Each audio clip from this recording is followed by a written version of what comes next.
আজকে মামুনুল হক সাহেব নিয়ে কত তামাশা চলতেছে। ৭১ ওয়ালারা হ্যাঁ ওনার গ্রেফতারি চায়, এই চায় সে চায়, কি জন্য?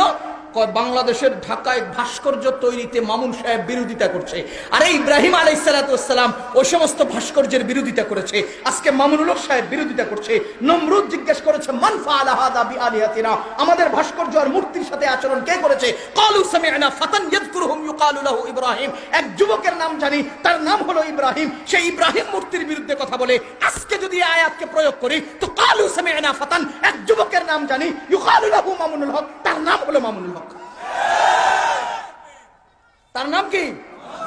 এখন মামুনুল হক বিরোধিতা করে কেন? ইব্রাহিম আলাইহিস সালাম বলতেছে বাল ফাআলাহু কাবীরুহুম হাযা, এই মূর্তিটি ভাঙছে লম্বুটায়, বড়টায়। ফাসআলুহুম ইন কানু ইয়ানতিকুন, জিজ্ঞান যারা করে জাগরে ভাঙছে হে করে। ইন কানু ইয়ানতিকুন, যদি এরা কথা বলে। আপনারা বলেন তো কথা বলে? যে মূর্তি ঢাকা শহরে স্থাপন করবেন তারা কথা বলবে, তারা নড়াচড়া করবে।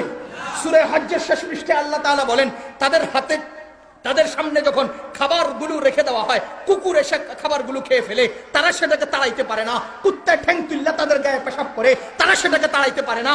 ও মুসলমান, ইন্ডিয়াতে কবুতর বেশি, এই সমস্ত ভাস্কর্যের মাথায় কবুতররা পায়খানা করে। বাংলাদেশে কবুতর নাই, কাউয়া বেশি। তোগো বাবার মাথার উপরে কাউয়া হাগু করবে, তোগো বাবার মাথার উপরে কে হাগু করবে? মামুনুল হক সাহেবদের কাছে তোদের বাবার মর্যাদা বেশি তোদের চেয়ে। মামুন সাহেব চায় না কারো বাবার মাথার উপরে কাউয়া হাগু করুক, কথা কন। আমরা চাই না কারো বাবার মাথার উপরে কাউয়া কি করুক। আমরা চাই না রাতের অন্ধকারে কারো বাবার ঠ্যাঙ্গের উপরে কুত্তা ঠ্যাং তুল্লা পেশাব করে দেখে, আমরা চাই না। এই জন্য আমরা এটার বিরোধিতা করছি।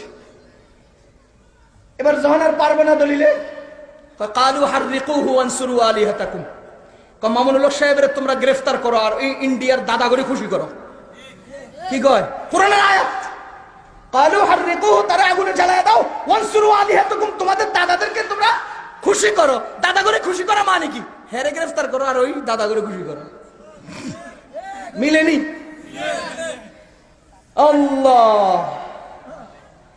খোদার কসম, উলামায়ে কেরাম একমাত্র আপনাদের দরদে কথা বলে, আর কেউ দরদে কথা বলে না। যত চেয়ারম্যান মেম্বার নির্বাচন আইলে আপনাদের সামনে সালাইকুম সালাইকুম সালাইকুম, দাদারেও বাপ ডাকে, গরুরেও বাপ ডাকে, কুত্তারেও বাপ ডাকে, তাল গাছেরও বাপ ডাকে, এটি স্বার্থে বাপ ডাকে, কথা কন। আর উলামায়ে কেরাম আপনাদের দাঁড়ে দাঁড়ে এসে গায়ের ঘাম ছেড়ে কথা বলে, আপনাদের জন্য কথা বলে।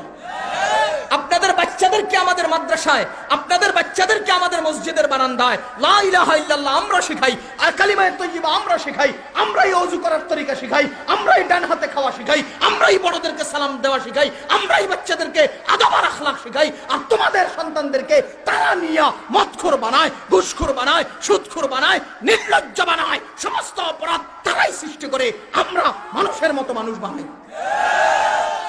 সুতরাং উলামায়ে কেরাম হলেন উম্মতের দরদি, আর তারা হলেন নিজের পেটের দরদি।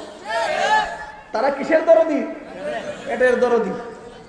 এ মিয়া, গত নির্বাচনে যে ছেলেটা নেতার ক্ষমতার জন্য হাতে অস্ত্র লইয়া পাশের বাড়ির বিএনপির সমর্থকরে ঘর থেকে তাড়াইছস, তুই যা তোর নেতারে যায় কগা, বাপরে আমার বাড়িতে এক বস্তা চাইল নেই, লাইতে বাইর করবো, তোর চাউল দিত না। সেই সময় তোরে সিঙ্গেরা কিল্লিকা দেখাইছে জানাস, হের ক্ষমতার লাইগা, নিজের পেটের লাইগা। এই সিঙ্গেরা একটা লইয়া সকাল থেকে বিকাল পর্যন্ত আমার ভাই তোমার ভাই কি খায়? একটা সিঙ্গেরার উপরে ভিত্তি করে সকাল থেকে বিকাল পর্যন্ত আমার ভাই তোমার ভাই। এগুলো উলামায়ে কেরাম পারে না, এ সমস্ত ধান্দাবাজি আলেম উলামা পারে না। তোমাদের পেটে ভাত দেয় নিজের পেটে না দিয়া, আলেম উলামা নিজের পেটে না দিয়ে তোমাদের পেটে ভাত দেয়, আর ওরা তোমাদের পেটে লাথি দিয়ে নিজের পেট আর নিজের প্রাচুর্য জমা। আল্লাহ আমাদেরকে সহি বুঝ দান করো।